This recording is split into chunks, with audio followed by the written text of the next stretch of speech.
Welcome to the very sad Sunday night forecast. I'm only sad because the Niners couldn't cover 6.5. We're actually excited about this. This is the November 13th PFF forecast. We have a great show. Ben Brown is going to join us for the start. We're going to do a big takeaway from myself, Brad, and Ben. Talk maybe a little bit about Monday Night Football play, and then we'll guess the Week 11 lines with our good buddy Arjun. Let's rock.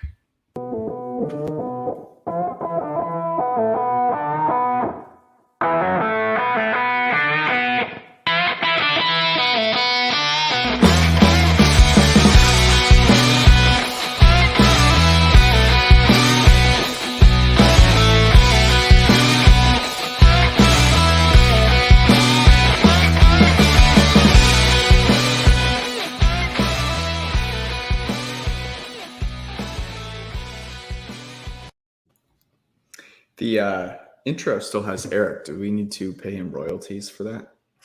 Someone needs to put on a cutoff shirt and, up his Whitesnake vibe for the new intro. Brad's the cutoff shirt guy for sure in this. I have a similar goatee. I think I have less of a gut. Same goatee, less of a gut though. I don't know. He's been on the rower. He's been on the rower a lot. That's scary for me. Anyways, it was fun to see. Eric was on Twitter this evening, as he usually is. There was a lot to talk about in the NFL today. It was capped off, and I'll kick us off. So we're gonna do our big takeaway from this week. Runner-up. I'll just say what my runner-up was, which is that the Packers, I think, have gotten a lot of heat as of late, and deservedly so. But if they have a legit receiver, if Christian Watson is actually decent, like they could still be a good team. And the NFC sucks. But that's not my big takeaway. My big takeaway is that the coach of the year should be, at this moment in time, Mike McDaniel. And the reason for this is a team and a quarterback who, I'll be very honest, I was going to write Tua off. I did not think he had it. And I don't know that I'm still necessarily a huge Tua fan, although he has played tremendously well. But I want to give credit to what that offense looks like. Obviously, having Waddle and Hill is absolutely amazing. But they have been so dynamic. If you look at the last 4 weeks, since week 6 or week 7 onward, they have been so explosive. 0.207 EPA per play. Only the Philadelphia Eagles better than them. They still have to play, obviously, on Monday night. But since Tua has been back, they have been absolutely phenomenal. And I want to give him one last shout out, which is he took the best running back from the San Francisco 49ers and has put Jeff Wilson Jr. In the spotlight. And he has not disappointed, had like 130 yards today, while Christian McCaffrey averaged like 2.7 yards per carry. So that was not me being bitter at all, but I really do think what the Dolphins have done is so impressive, and he deserves a ton of credit for what they've done over there, because it's really impressive. And I mean, obviously the Chiefs right now are the best in the AFC. The Bills look a little shaky with Josh Allen. I think you make a strong case that they're the second best team in the AFC right now. Brad, want to go to you. What was your big takeaway this week? Real quick, just piggyback on you. The Dolphins did not punt today, and they have 2 punts in the last 3 weeks total, which is just a banana stat. And yes, they played the Bears but anyway, just ridiculous. Mine is kind of a more macro level outlook, but I think the next rule change that needs to happen in the NFL for everything's pro offense, for always trying to protect offenses, make things impossible on defenses. I think the next step is, we talk a lot about these spring leagues and how they can't find quarterbacks. They also can't find offensive linemen. And frankly, NFL teams can't find offensive linemen either. And we have these great edge rushers, these great interior defensive linemen now that can stress quarterbacks as pass rushers. Offensive holding being 10 yards, it kills too many drives. It kills offense. I think they need to make holding a 5-yard penalty. I think that is the next frontier. That is the next frontier of just skewing this game towards points. Because without it, I mean, teams can't move the ball right now. And a holding ends drives. It's like a turnover at this point. It's kind of crazy. Right. Would you get more holding calls? Yo, for sure. No, guys would just sell out and just hold, which I think I'm still fine with. I think there's holding on every play. I mean, that's the cliche. Yeah. But like refs know they can't call on every play, right? But maybe if it was only 5 yards, they'd be like, you know what? Like, we're going to start calling it now. And it would happen really frequently. But it's a good point. I mean, a holding, this is one of the reasons, by the way. You want to, if you're a lover of the run game, this is like the thing you should be lobbying for, right? Because holding calls are one of the big kind of hidden pieces, along with sacks, I feel like, in why certain quarterbacks or the run game, for example, is not super efficient. That's really interesting. Right. I think it actually. Oh, go ahead, Ben. Go ahead. No, I was gonna agree with you, honestly, because like the reason why like the 2nd and 10 run play in some ways is so detrimental as well, right? Is because like you have the risk of the holding penalty, and then you're your second 20, and then it's like the drive is completely busted or whatever, right? And I do think that moving it to something else is kind of I would say, I guess, if you want more offensive scoring or whatever, and if you are a proponent of rushing the football, like, that is kind of the one hurdle right now. And I do think that if you kind of shifted that narrative, it would change the calculation, at least as far as like how often teams should be running the football, for sure, in certain situations, right? So that's good. Ben, what was your takeaway? Yeah, so I might be siding too much with my guy Justin Jefferson right now, but I do think, and again, this is kind of Brad's approach or idea as well. But like from a macro perspective, I think it's nearly impossible to, I would say, kind of construct a team that is capable of winning a Super Bowl with a quarterback that is kind of being paid as like a top 15 type guy, veteran quarterback deal, if he's not generating like a top 2 or top 3, production from that quarterback position. I think like outside of nearly perfect conditions, I think that's kind of what, Matthew Stafford got last year, had the best receiver in football, maybe one of, if not the best offensive lines in football, one of the best secondaries as well. If a guy is not getting that and is on a veteran deal, it's very hard for him outside of Patrick Mahomes, outside of Josh Allen, to, I would say, win Super Bowls. So if you are kind of building or constructing teams, I think you kind of need to, cycle back to like George said earlier with Miami Dolphins specifically. Like if you can get a guy like Tua on a rookie deal, if you can get a guy, like Jalen Hurts on a rookie deal, you are so much better off set up to compete with some of these teams, I would say, with the Patrick Mahomes, Josh Allen's, at the NFL level. And I think we're seeing that kind of week in and week out. I think the whole season, it's kind of been, QB plays down. It isn't impacting like, week in and week out, the performances of all these teams. But I think that, once we get into the playoffs, it's only going to be magnified, the quarterback play. And I think, in some ways, Justin Herbert didn't actually win this game outright, but the odds were obviously stacked to get him against him 8.5 point underdog. Very much, I would say, was in line to beat a team that had, an all-pro running back, an all-pro wide receiver, an all-pro tight end, and had Jimmy Garoppolo at the quarterback position. So I still think, even though quarterback play might be down, we very much still have, the makings of, quarterback play, especially from a clean pocket, being by far and away the biggest driver. And I think if you can get that on a rookie deal, you're much better off, I would say, to win, a potential Super Bowl, as opposed to retreating some of these veteran quarterback options that we continue to see week in and week out. Let me pose this question really quick. Real quick. Is Justin Jefferson the most valuable non-quarterback in the NFL right now? I think he has to be, right? And I don't think it's all that close. And I think, with him playing at the level that he is, like, I think it very much shows how impactful a wide receiver can be, to a game. And I think it, maybe in some ways is the second most impactful position, that we see outside of quarterback, week in and week out, I would say. I would agree. I think Tyreek Hill has made a claim for it in what he's put up. I have not seen, though, and Tyreek Hill's just wide open every play. So maybe it's a little less different, like shocking. But I mean, it's so impressive, obviously, that he gets that open. I think a lot of that is certainly his ability, also the scheme. Kirk Cousins was just throwing it in Justin Jefferson's direction for the entirety of the fourth quarter. I mean, it was not like, hey man, I'm gonna throw you some dimes and like, we're gonna do this thing together. It was like, hey buddy, I'm just gonna put it up there, go get it. And I mean, the 4th and 18 was, I think, the best catch I've ever seen. I rewatched the OBJ catch a few times. every time I watch that catch, I'm more impressed by it, to be perfectly honest. Like, it is ridiculous how crazy that catch is. And I actually don't think it's clear cut. I know this is kind of a tangent. Everyone was saying like, oh yeah, it's 4th and 18. So like that play is way more impressive. And like, it's definitely Justin Jefferson. There was a little bit of like, he catches with one hand, but he also has the fact that the defender's there to kind of help him keep now that people are like, oh, it's tough. It helps him keep the ball in. I'm not like making an excuse for it, but like OBJ it's just like 3 fingers. Okay.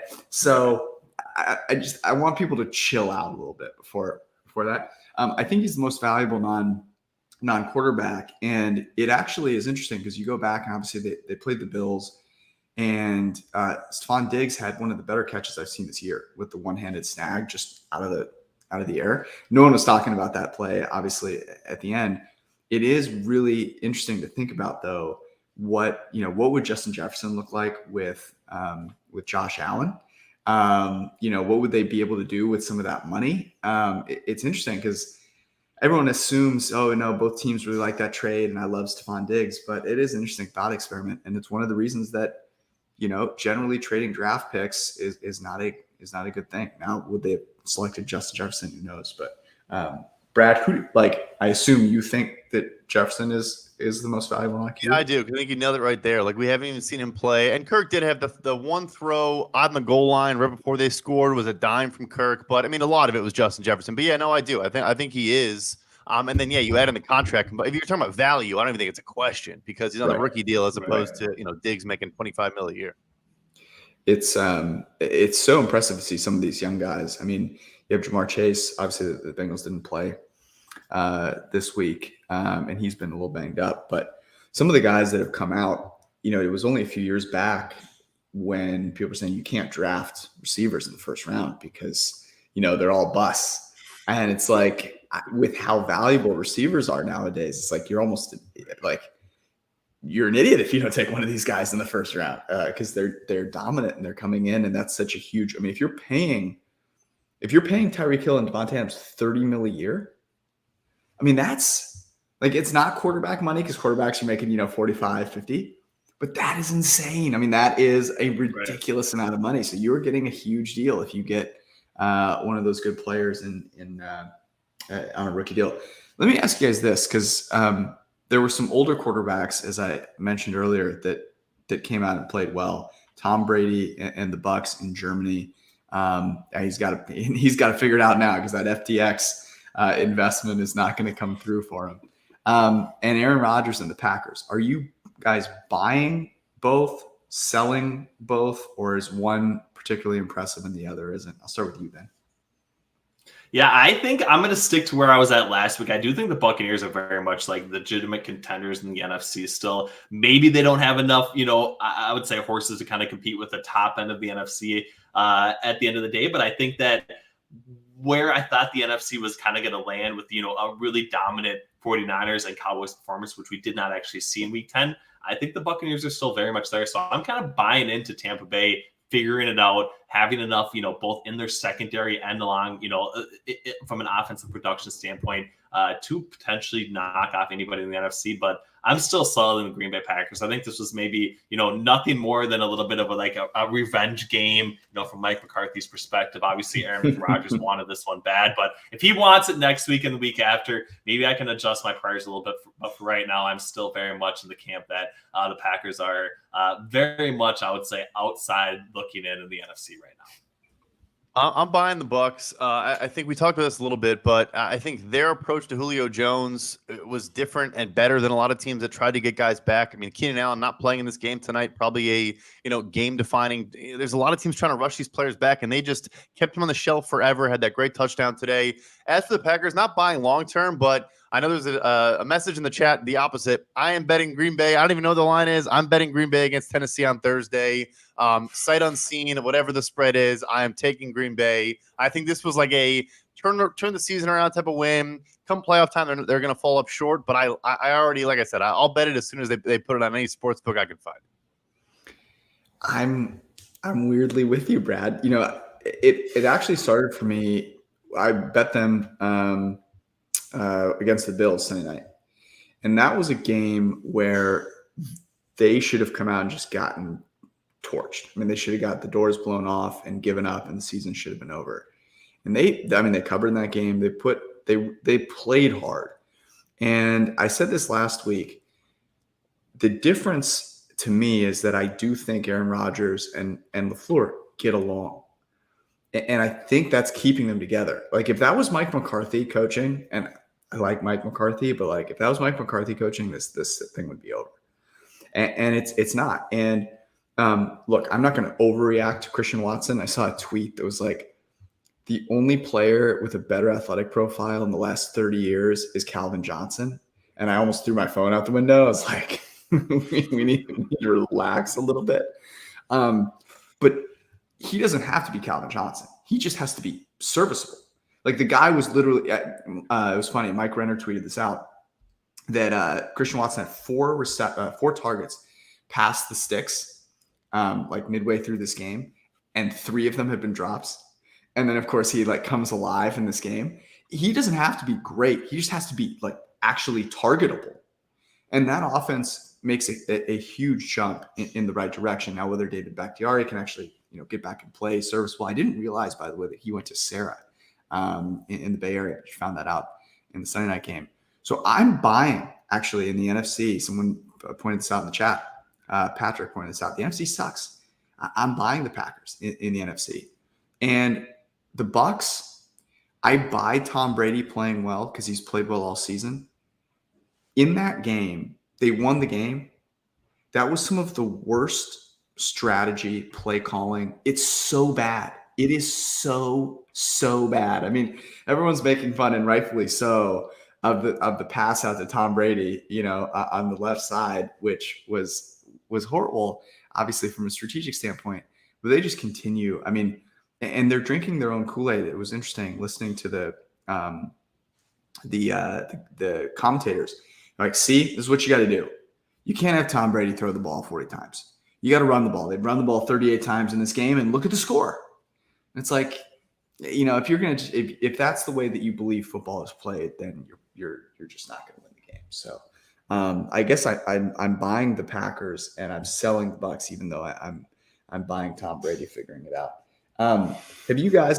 We'll get out of here on this. I'm just curious. I've been consuming this story way more than I thought I would. Have you guys been following this FTX like debacle and crypto stuff? I'm like deep in the weeds of Sam Bankman-Fried. I'm deep in the weeds. I know he flew to Argentina yesterday, so who knows where he is right now. But the fact that he was like funneling billions of dollars to his 28-year-old girlfriend, who was like, the whole thing is absolutely bananas. It's an all-timer. And then I saw too, the new CEO or the fill-in interim CEO is the same guy who took over for Enron. Like, it's one of the funniest stories I think in a while. Yeah, it's incredible. Oh my goodness, it really is breathtaking. But what about you, Ben?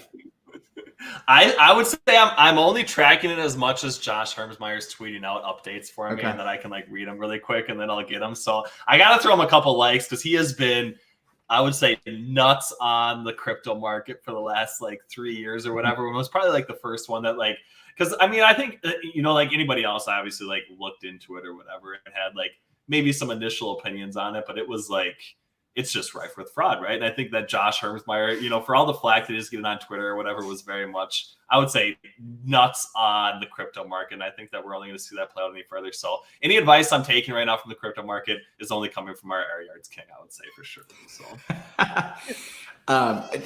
so I found out today that Michael Lewis has been with Sam Bankman-Fried for the past 6 months. I did see that. And I just want to know if Michael Lewis is like, was God like, look, I need something good to watch on TV. I need a good book to read. Michael Lewis, you're gonna go hang out with this whack job. There are so many components to this story. It's unbelievable. But I'm not going to go into it here. There's obviously I've listened to a bunch of good There's a good podcast, the All In podcast, where they dive into it. And they have Brian Armstrong, who's the CEO of Coinbase, who comes on and talks about it. He says some interesting things. I read an hour-long read last night. This is the last thing I'll say on this. If you want to laugh really, really hard, Sequoia Capital, which is a venture capital firm, did this like piece on SBF. They invested in him. And it is one of the funniest things. I shit you not, it is an hour-long estimated read time, and it is pure comedy. We have Monday Night Football tomorrow. Ben, before we get you out of here, do you have any plays for Commanders Eagles that you really like? I mean, I would say not a whole lot, to be honest with you. A lot of unders, a lot of player prop unders. I think if you're gonna watch this game and you really want to sweat, Taylor Heineke under 0.5 passing touchdowns, like a plus 190 price, plus 185, highest value in the player props tool at PFF.com. I mean, if you're watching this entire game, you want to sweat. That's going to be a sweat the entire game. I'll tell you that much right now. So I would take that one. If not, maybe watch a crypto documentary or something like that, and get out maybe with the family or something like that, right? So that's the only other option you got on. Oh my God. I listened to another podcast where they called SBF. They said that they likened him to Jeff Bezos starting Amazon, which was the most disrespectful thing I've ever heard. It was absurd. There's nothing like a Heineke sweat. I feel like the Heineke sweat is similar to like trying to get your money out of a crypto exchange right now. Ben, we appreciate you hanging out with us. I got to leave on that. Have a great one. We love you. Thanks for hanging out. Go follow Ben, PFF_Ben Brown. Drops knowledge on you every single day, and you will not be disappointed. Before we get to the Week 11, guess the lines. Quick reminder, you can go download, and you should, the PFF app right now. Go search PFF in the iOS App Store. New features getting added all the time. A couple new ones that are on there. You can now bookmark your favorite piece of content. That means Brad's great stuff and Ben's and Arjun's, all that. You can go save it so you can check back on it whenever you need to before games are starting, whatever it is you're going to place your picks. Plus, you can now you can now place your bets straight into FanDuel. We added all of those lines so you can see FanDuel and BetMGM lines in there right now. So go download the app and get rocking with us. Also, Underdog Fantasy. I know that it seems like Underdog and Fantasy is meant to be played at the beginning of the season, but Underdog knows that sometimes your season ends a little too prematurely, and so they've got you hooked up with a pick'em game. All you have to do is guess higher or lower than the total number for a player stats, and you can win up to 20 times your money in a single night. Pick between 2 and 5 players in your pick'em entry. Get all your picks right, and you'll be taking home some cold, hard cash. Use promo code PFF when you download the Underdog app or go to underdogfantasy.com, and they will double your first deposit of up to $100. It's a really good freaking deal, so use promo code PFF and get into the action today. Last but not least, our friends at Western and Southern. Now is a good time to get your money right. So go to Western and Southern Financial Group, westernsouthern.com/PFF. They can help you with anything that you're looking to do. You're trying to buy a home. I saw this today. It is right now the worst time to buy a home in the last 40 years. So maybe you're not planning to buy a home right now, but you want to buy one at some point. You should plan for it. If you're starting a family, trying to figure out how to make your money grow, get some life insurance. These times are a little tricky. So go to westernsouthern.com/PFF and get yourself figured out for the road ahead. All right. Arjun is joining us. I think he's going to show up here in a second. There he is. Arjun, that's a lovely hat. How did you finagle Kyle Shanahan acting like a complete you-know-what and Robbie Gould blowing a PAT? That was brutal to watch. Yeah, I know. I feel really bad for the printing press. Feel especially bad for you guys who got 6.5 last Sunday night when I was able to snag some 4.5 mid Sunday.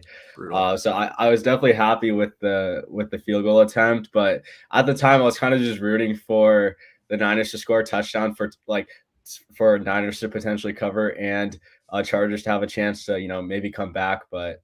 Yeah, just a brutal beat all around, and Kyle Shanahan and game management is just a journey.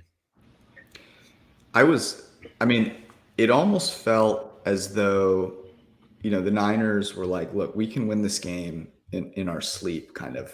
They made some boneheaded errors. They didn't need to. They didn't go for fourth downs, but I was just stunned by how uncreative the offense was. Like if it wasn't for Jimmy G balling out on third down, Chargers would have won that game. If you're going to trade your entire draft class for CMC, don't you have to put together some plays to show them off? Tweet, is that not a rule? Yeah.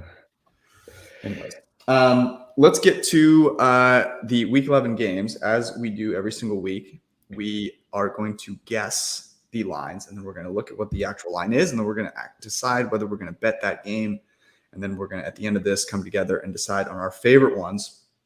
We'll write those up. So last week, we had some, I guess it was middling to say it best. I think I went 3-3. I still have a bet with Washington and Philly, with Philly first half. Arjun, it's a squad ride for us. And Brad and Arjun, you guys are below 500, which means I think it's your guys' first below 500 week since we started doing this. Is that right, Brad? You hate to see it. Yeah, I'm tilting. If you guys are takeaways for the bets earlier with Ben, mine would have been if I still drank a couple barley pops on Sundays like I did before I was a host of this podcast, I would have been firing off some tweets that would have had me talking to PFF HR on Monday. So thankfully that didn't happen, but a tough week. Hey, we're gonna bounce back though. All right, so I'm in the lead here. I've got 19 wins, 19, 12, and 1. Brad is 18, 15, and 2, and Arjun, you are 17, 12, and 2. And as I said, we all have Philly first half tomorrow. So week 11, Thursday night, Tennessee, Green Bay. Arjun, kick us off. I got Packers -2. Got Packers -2.5. I have, let me grab my sheet here. I have Packers -2.5 as well. I thought that's what it would be. Let me pull these up here. That's what it is on BetMGM. So yeah, that is what it is. Arjun, what are you doing with this one?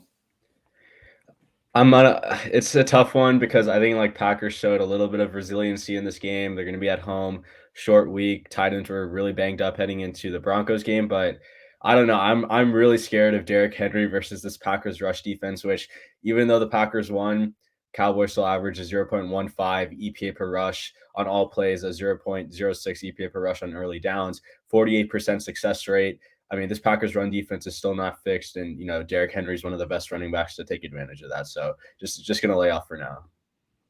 So I said it before. I was sticking with it. I am taking the Packers -2.5. I think it's my first Thursday night bet on here. Henry did leave the game today. I think he came back, but he not 100%. They also didn't have Jeffrey Simmons today. No Bud Dupree today. I thought it was going to matter. Russell Wilson is just that bad, and Nathaniel Hackett and Josh McDaniels in a race to the bottom. Who can be the worst coach in the AFC West? So it didn't matter this week. But yeah, I love Green Bay -2.5 in this spot. I think it's just simple, short week, simple game plan, simple execution, and I'm taking Green Bay here. Yeah, I think I want to ride with you here, Brad. Even though it kind of gets this one on the nose. Total is 40.5, which. So it's going to be really cold. It looks like it could be a little windy, so I can understand that.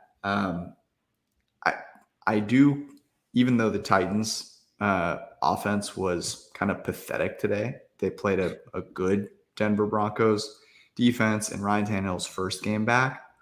So I like over 40.5. I think I'm gonna bet this one. Packers -2.5. I also like the over, and I will probably bet that as well. Chicago, Atlanta. In Atlanta, Arjun. I made this Chicago +2. I got Atlanta laying 1.5. I have Atlanta by 1. It is Atlanta by 3. Atlanta -3. Wow. Yeah. That is a bet for me for sure. I mean, I might be buying Fields at the top of his market, but I mean, he's improved so much. We're seeing a progression from him that we kind of always wanted to see. He's using his legs more and more. The Falcons with Dean Pease running that cover 2 defense, they're gonna let you kind of run the ball, and I think I'm not scared at all of their defensive line, and I think the Bears rush game should have some success against this Falcons team. Deontay Foreman had a pretty good game. I think over 100 yards on Thursday night. So I really like the Bears in the spot. I'm curious what the over/under is because the over might be a play as well. 9.5, so it's high. Okay. I think Yes, I'll jump in. I'm taking it as well. I'm hopping on another one. I'm also probably buying high in the Fields market, but I think the takeaway today is outside of a bad pick six, Jeffrey Okudah, no question about it. Fields made a lot of nice throws today. There was one play, his fourth read was Darnell Mooney. He fit a nice ball in. He had a couple other nice throws throughout the game. Some not simple, not one read, not busted coverage, like legitimately good passing plays throughout the game today. Yes, it's the Detroit Lions, but nevertheless, I mean, Atlanta played on Thursday. They're just a bad football team. They're not going to get a lot of pass rush on field, so he'll have some more time back there. The only reason I don't like the over, because I agree, like both offenses should score a ton, but they're both going to run the ball 50 times, and that might burn a lot of clock is the one concern there. Since week 7, Chicago is 7th in the NFL in EPA per play. Top only teams that are better: Philly, Miami, Cincinnati, Kansas City, Dallas, and San Francisco. Is this not going to be Desmond Ridder? It should be. It really, really should be. Like are we really not rolling with Desmond Ridder yet? And that would make me more scared. I would like it less if it is Ridder.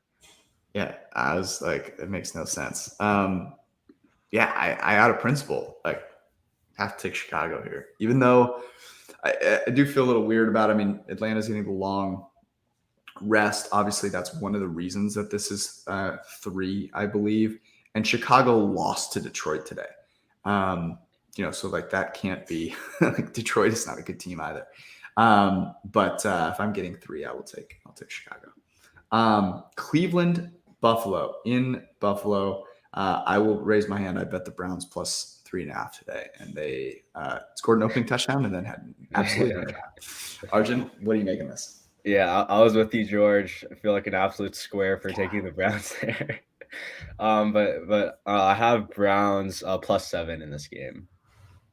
I got the Bills laying 7.5. Wow, I'm Bills by 8.5.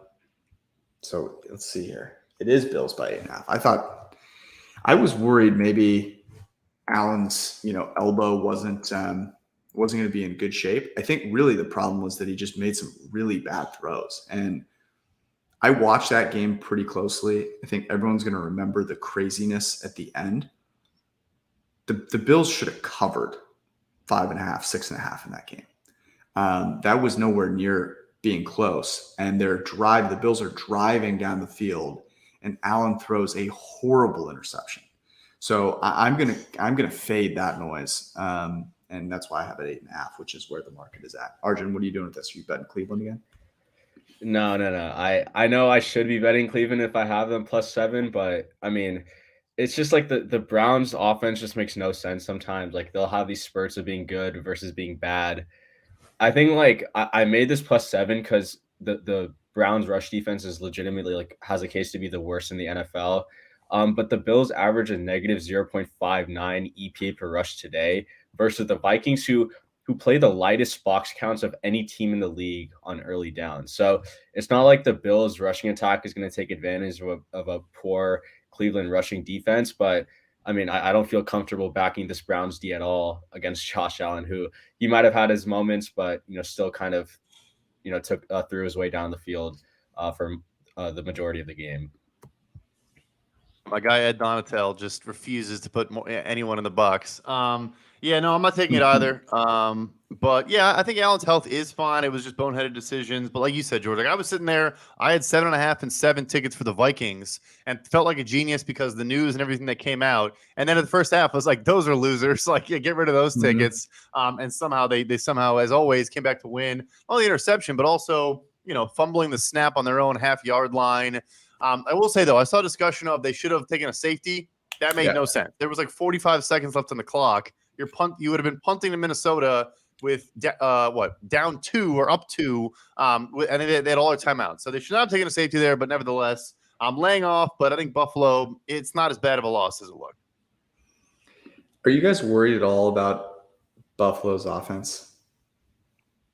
I think they need another receiver. I've been saying it for weeks now. I've been saying it every podcast in the world. And Gabe Davis was okay today, even though also Gabe Davis dropped that ball that they tied the game up on. That was not a catch. But yeah, they don't have enough receiver. They need a third legitimate option. They don't have it, and they need it.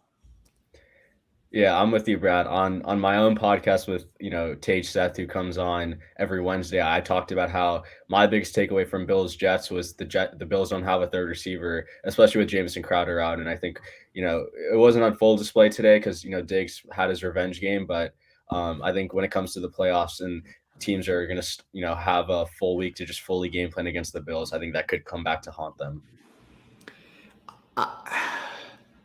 Since week 7, since the second half of this season so far, so week 6 onward, they are dead average in EPA per play. Dead average. Negative EPA per play. Look, I know I'm choosing a random, point, but the top teams are the top teams there. Kansas City, Philly, Cincy, Miami, like those teams consistently are at the top. And I think that the big difference right now is Kansas City is so consistent. Relatively, I feel like Buffalo has become almost what Kansas City used to be, which is a lot of inconsistency, weirdly. But I'm not worried about it. I still think they should have covered that game. And Allen made a couple of boneheaded plays. He's not quite Mahomes yet, but then again. All right, next up we have Philly Indy, Jeff Saturday.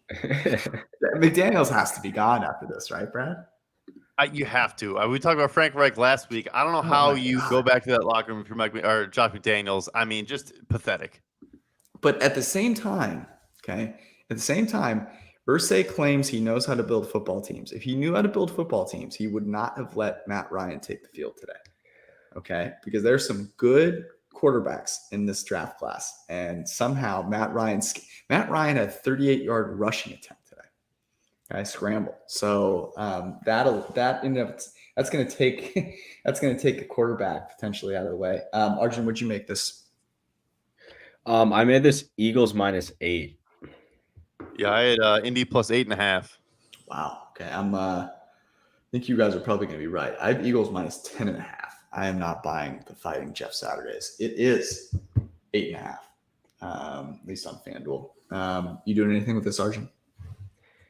Oh, I haven't seen the Eagles yet, because they play on Monday night, but I feel like this is going back to our Eagles first half. I mean, legitimately, the Colts are the worst first half team in the NFL right now. And obviously, the Raiders didn't do what they needed to do, but the Colts ranked dead last in EPA per play on offense in the first half, like very bad unscripted plays.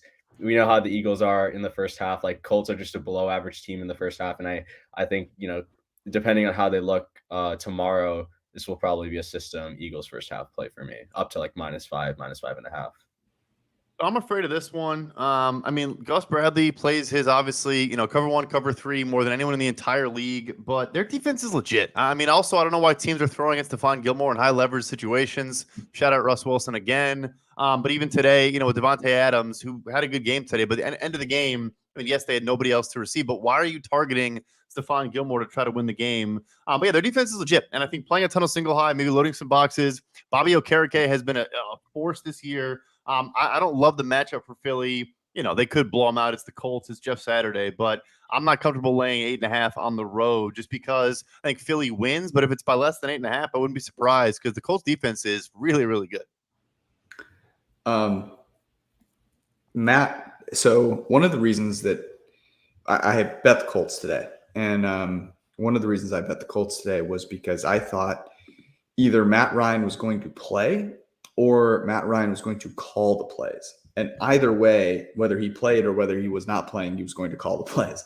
And that is probably a good outcome. Matt Ryan is a smart guy. He's played quarterback in this league forever, has been extremely successful, and is, clearly going to have the best command of that offense of anyone else. And I could see the team really rallying around that.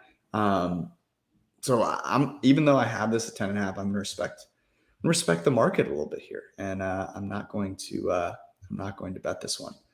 New York Jets go to New England to play the Patriots, a rematch from a couple of weeks ago where Matt Jones threw one of the worst pick sixes you will ever see, got called back for one of the worst roughing the passers you will ever see. And that ended up giving the Patriots an opportunity to capitalize on Zach Wilson being awful to end up covering that game. But I don't know that they deserve to. this one now in New England.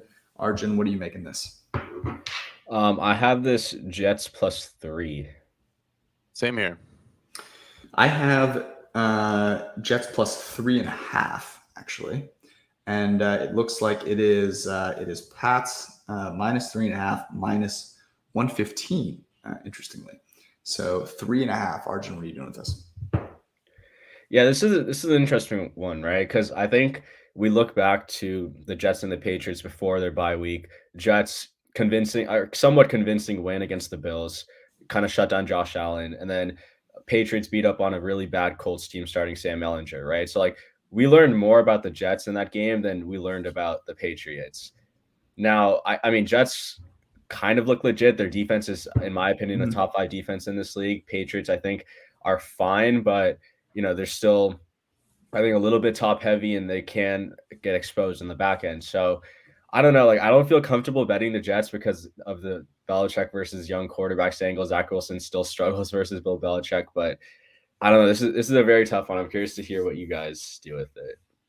I want to bet the Jets so badly, like I really do. But again, Bill Belichick off a bye week. I mean, they're both off a bye week, I suppose. But and yeah, you mentioned the game. I mean, Mac Jones gets the bailout call there. Wilson quite literally cannot play worse than he played the first time around, and it was a 5-game win, a 5-point win for the Patriots. Like, it's taking everything in me not to bet the Jets. I'm not going to, but that is a strong lean. If I had to pick a side.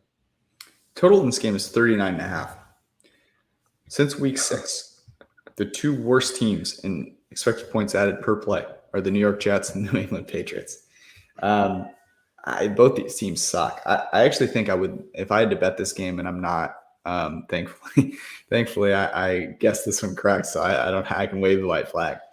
But I think the Jets are the right side, and it really comes down to, can they take the ball out of Zach Wilson's hands enough to keep this game close, right? Because if you ask Zach Wilson to throw it, they will lose. But the same is true of the Patriots, interestingly, right? So it really, to me, just seems like one of these like 10-7 games. So you might want to snag 39.5. I have no idea what the weather will be like, but go check your weather app, and that might be a play. We go now to New Orleans. Brad, I bet the freaking Saints this week in the circa millions. We thought it would be an unpopular play. It was, and rightfully so, because they sucked. 1 p.m. Andy Dalton gave all his superpowers to 1 p.m. Kirk Cousins, and was unable to beat Kenny Pickett. They host the Los Angeles Rams in a rematch, which seems like a long time ago, of the worst pass interference or non-pass interference call in human history. Arjun, what are you making this? I have the Saints -1. Yeah, I had Saints -1.5. I have Saints -1.5 as well. And I am seeing Saints -3. So is this Stafford's got to be back though? Yeah. This is Cooper Kupp, I think. I don't think Kupp plays this week, and I think that's where it's coming from. Wow. So what do you think this was without? What do you guys think this would be if Kupp was healthy then? I think we were probably pretty close. I think he's worth 1.5, maybe 2 points. He's definitely worth at least 1 spread point. I think Ben Brown calculated that, and he was close to probably 0.8, 0.9, and if you just round up, I think it was close to 1. Yeah, they have nobody else, right? So Stafford's going to come out there. Who's he going to throw the ball to? Because he's sure as hell won't be Allen Robinson. Ben Skoronek's going to get 15 targets. Skoranek over receptions, lock of the week. Yeah. Arjun, you betting this one? No, and I just want to say, I think going forward, I think the Cardinals Rams game, right? I took the Cardinals pregame money line +3.5, +4.5, +6.5 live. The drop off from Stafford to Wolford is so much bigger than Kyler to Colt. Stafford, he's been having a pretty bad year statistically, but he can make plays out of nothing that Wolford can. And I mean, I wasn't really watching that game because I didn't really want to watch 2 backup quarterbacks, but from the TL, it did seem like Wolford was missing high, missing low, and he just wasn't a good quarterback today. But yeah, sorry, going back to this game, laying off, I just don't think the Saints are bettable right now. No, they're definitely not. I will say, if famous Jameis gets in the mix, maybe I'm intrigued to bet this thing because I think this is like a high variance potential game where that could decide it. All that being said, I like the under 40.5. I just pulled it up. Like I don't hate that play at all. Both defenses playing good football. The Saints put their center Eric McCoy on IR before the game today, so Aaron Donald could feast. They're already without Andres Pete, although that might not be that big of a negative. But so yeah, the under I think is interesting here, if anything. It's such a weird spot for the Rams, right? Because they're in a crappy division. It doesn't look like Cooper Kupp is going to be out for the year, so maybe they could, turn this thing around at some point here. But the idea that a really bad offense is going to somehow be decent on the road without their best receiver by 100 miles is a lot. So I'm going to lay off here, but I could see a case to be made for New Orleans, certainly. Detroit and the New York Football Giants, winners again. They beat the Houston Texans. Houston actually got a lot of love. It was 6.5. Got bet up. I want to say it closed 4.5. Put up a valiant effort, but could not get the cover done. Arjun, what do you make this? I have this Lions +3. I had New York laying 4. I have the New York Giants -3.5. It is New York -3.5, -114 on FanDuel. Lions +3.5, -106. Arjun, what are you doing with this?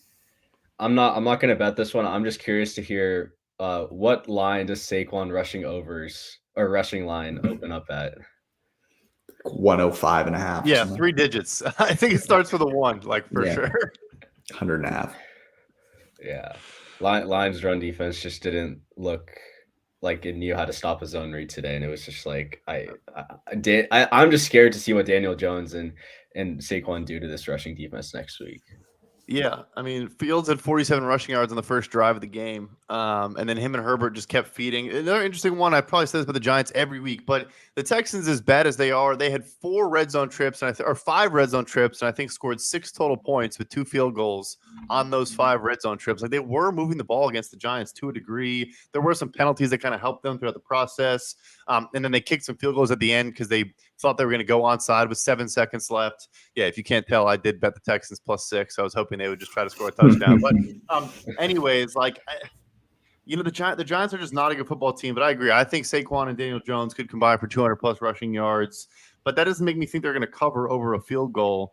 I think they're going to win another 1-score game as they keep doing. I think this probably gets out to 4. I think at 4, I would take Detroit. The Giants have, I think, been trailing in every single game that they've played. And Houston was able to stick in it despite being just god awful all day. I mean, Davis Mills on the road is terrible. So I think you could make a claim there. I'm not going to bet it right now though. Carolina, Baltimore, in Baltimore. Arjun. I made this Ravens -11.5. Yeah, I had Ravens -10.5. Yeah, I went with Ravens -10.5 as well. And I actually thought I would be a little steep there, but I'm not. It is Ravens -12.5. Arjun. No, well, we're short on the Ravens, it seems, but I'm not. I mean, you think I'm betting PJ Walker against Lamar Jackson? I think I'm too smart for that. So I'm just laying off this game. I think 11.5 is a lot of points for the Ravens, though, and they seem like the type to let a team backdoor cover. Totally agree with you there. Actually, I'm with you, George. I thought I was going to be over, and it was going to land at 8.5 or 9.5, something like that. But I'm with you. They still obviously don't have many passing weapons. Mark Andrews might play in this game, but not sure. Carolina sneaky awful on defense the last 5 weeks, though, even though they've won some games. 3rd worst EPA per play on defense on 1st and 2nd down. Which kind of was all they really had before. And the Ravens tackles have played so well that I think they're going to neutralize Brian Burns to a degree. I mean, Ronnie Stanley coming off the injury has been like Ronnie Stanley. It's cool to see. But yeah, I'm not laying 12.5 points on a team that, does not have receiving weapons. and my guy PJ Walker. No faith in PJ Walker. I do have faith in PJ Walker. I do, and Pull the trigger. I'm gonna bet this one. I'm gonna put this one down.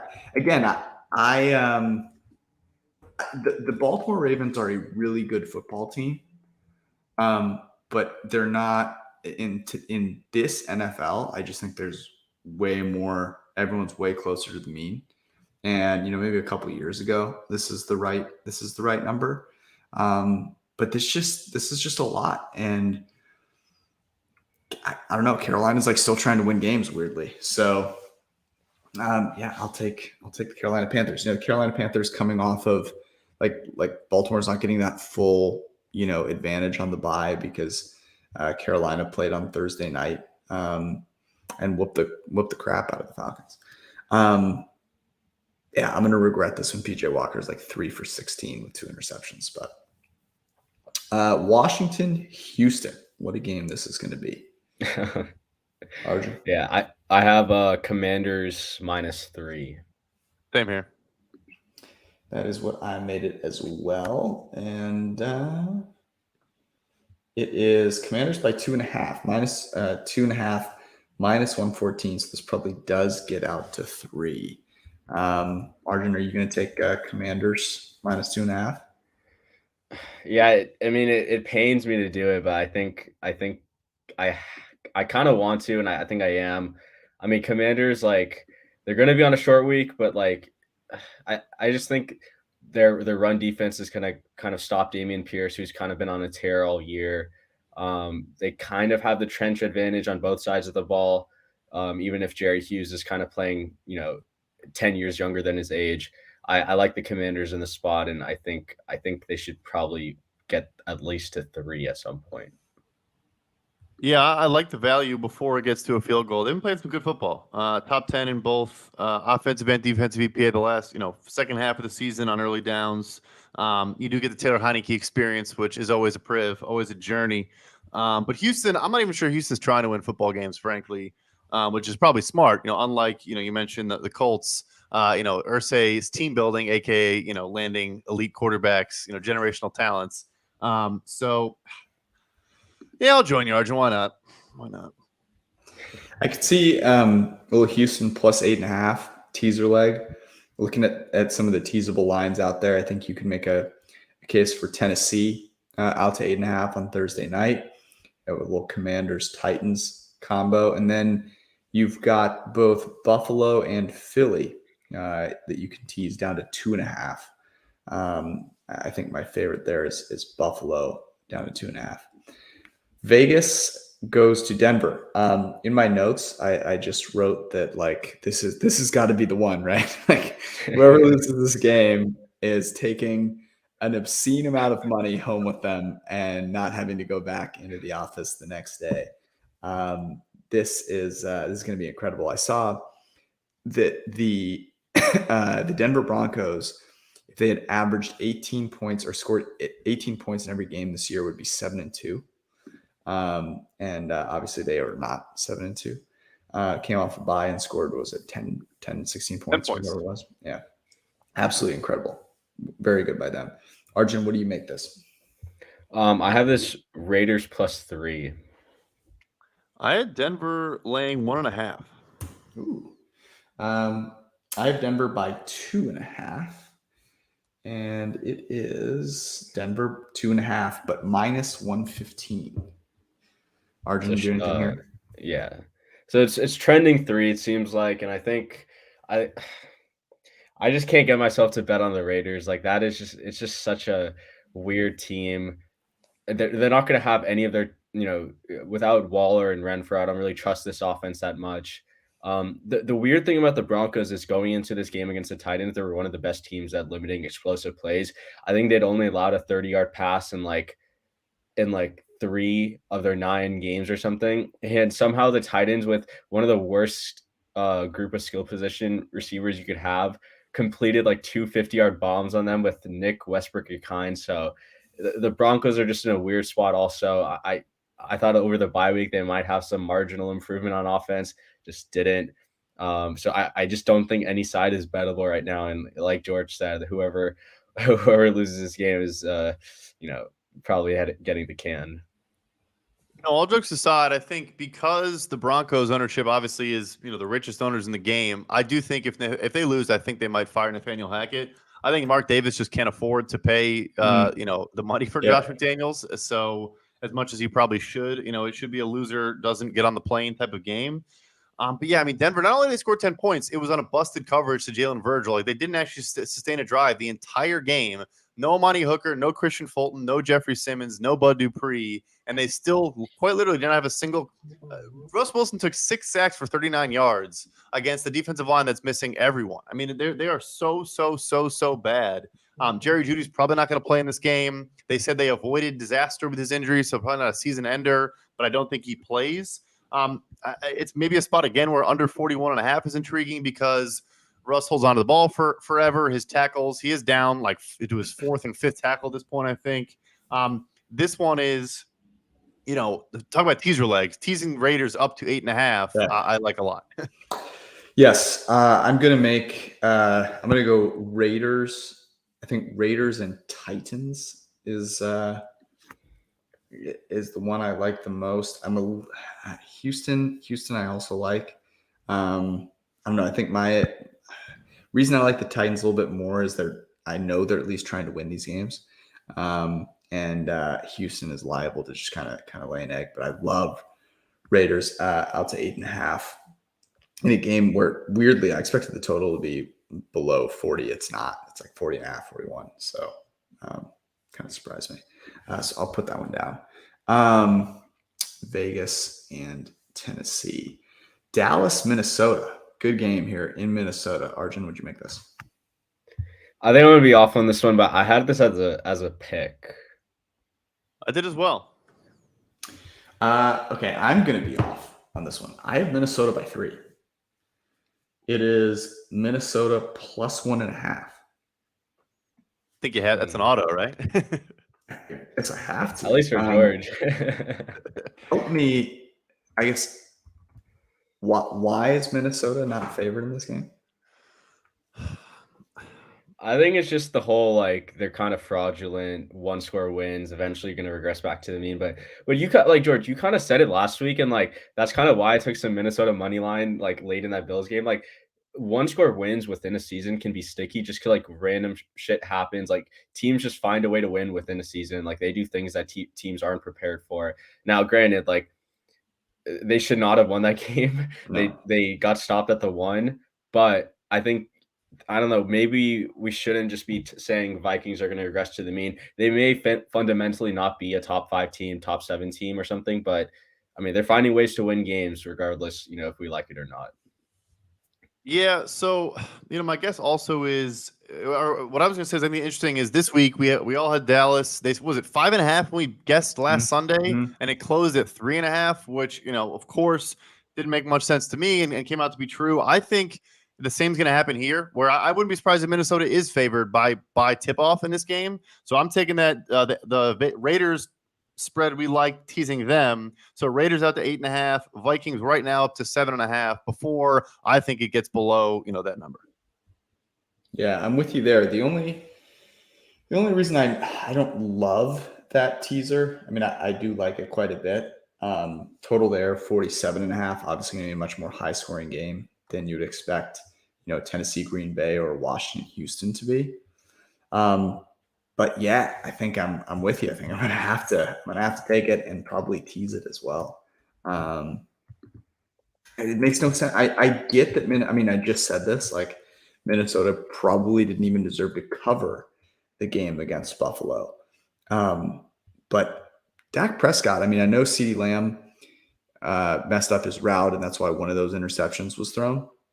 Like that's not a good thing. It's like great that like CeeDee Lamb didn't run the route correctly and the quarterback threw an interception.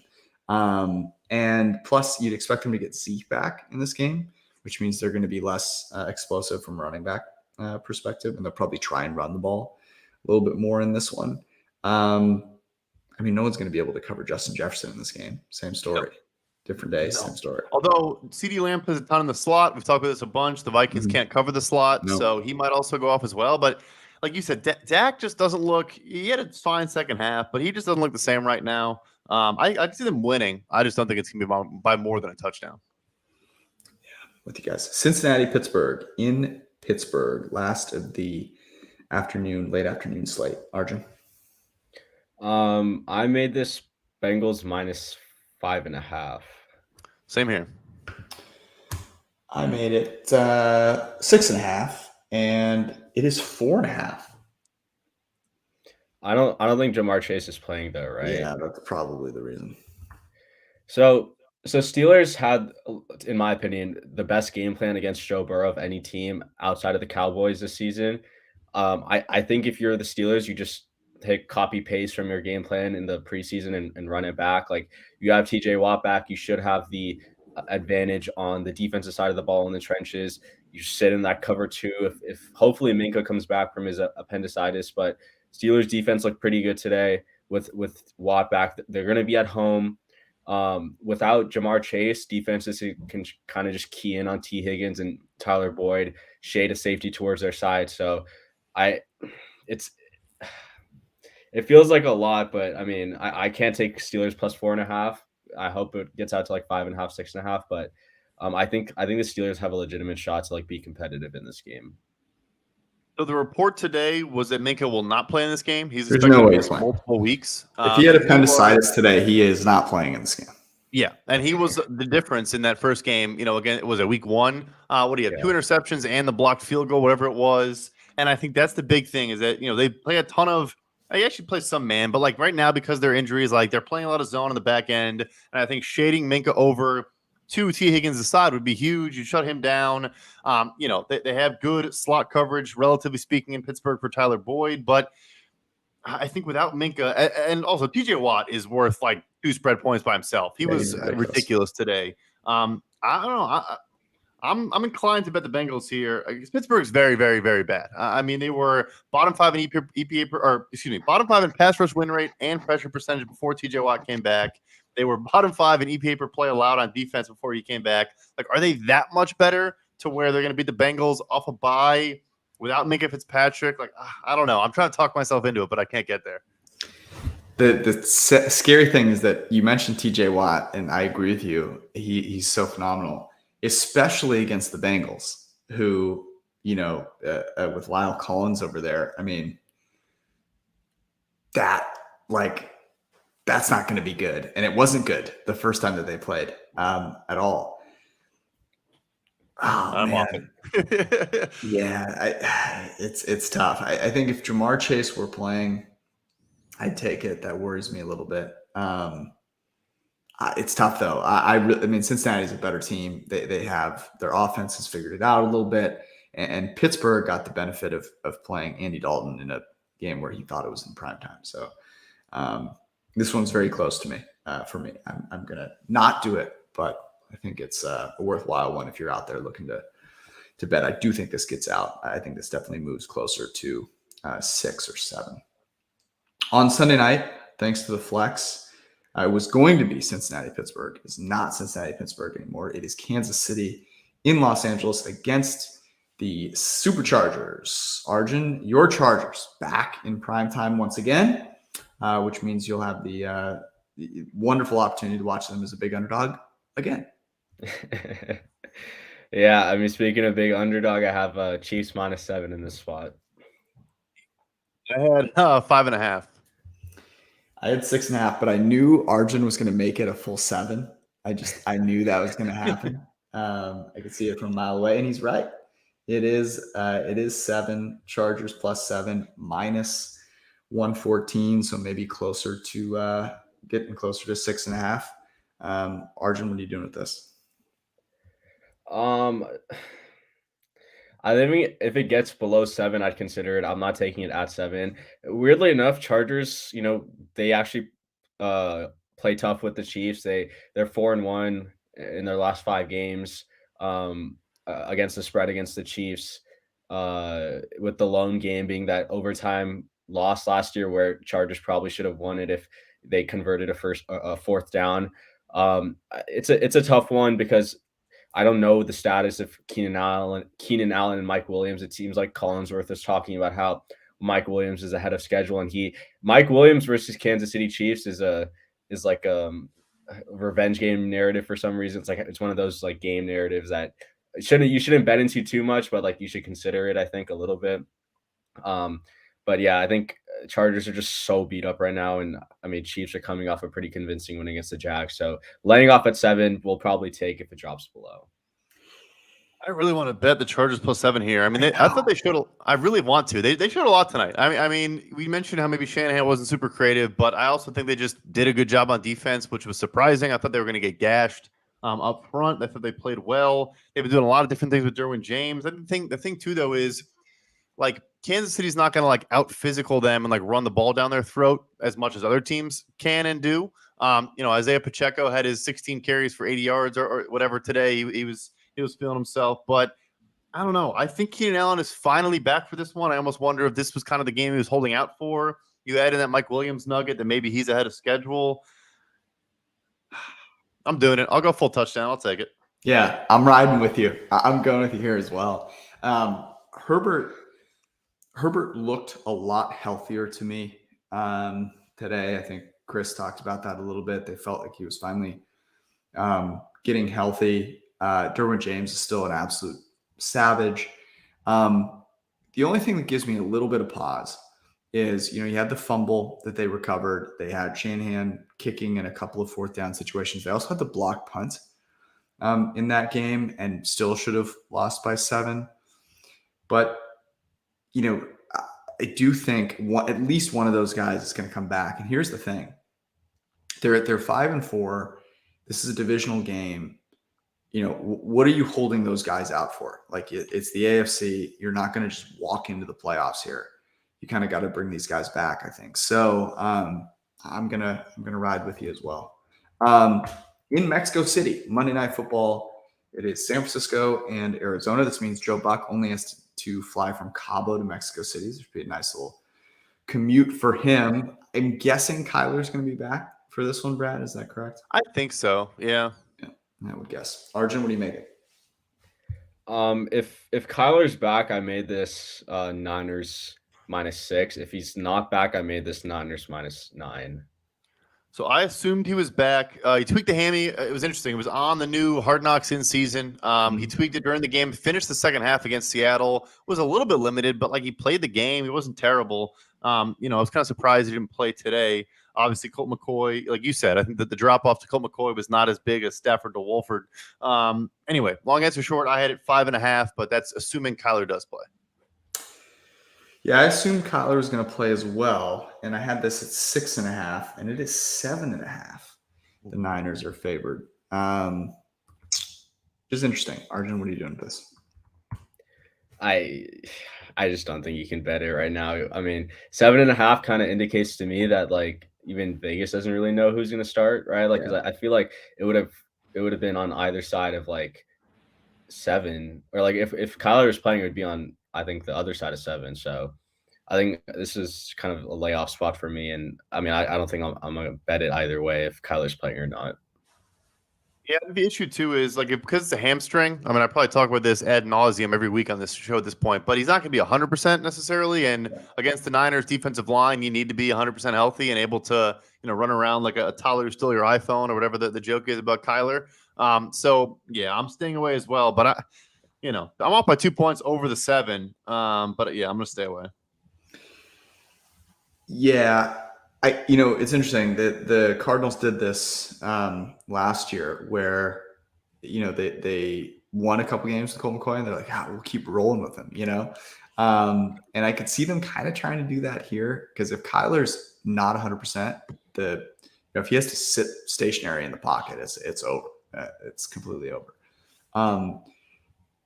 Even with Kyler in the game, I think this is a fairly big mismatch.